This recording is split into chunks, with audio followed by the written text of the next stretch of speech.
కూటమి ప్రభుత్వం ఏర్పడిన దగ్గర నుంచి కూడా రైతులకి కష్టాలే మిగులుతూ ఉన్నాయి.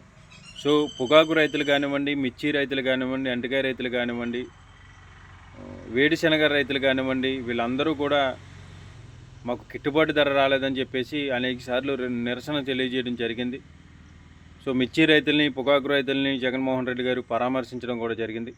అయితే ఈరోజు రాష్ట్రంలో రైతులకి యూరియా సమస్య అనేది ఎక్కువగా ఉంది. సో యూరియా షాపుల దగ్గర వారం నుంచి కూడా ప్రతిరోజు లైన్లో వేచి ఉన్నా సరే యూరియా బస్తాలు దొరకట్లేనటువంటి పరిస్థితి కనబడుతుంది. సో ఒక అంశం తర్వాత మరొక అంశం అనేది రైతులకి కష్టాలే ఈ కూటమి ప్రభుత్వం మిగులుస్తున్నట్టుగానే కనపడుతోంది.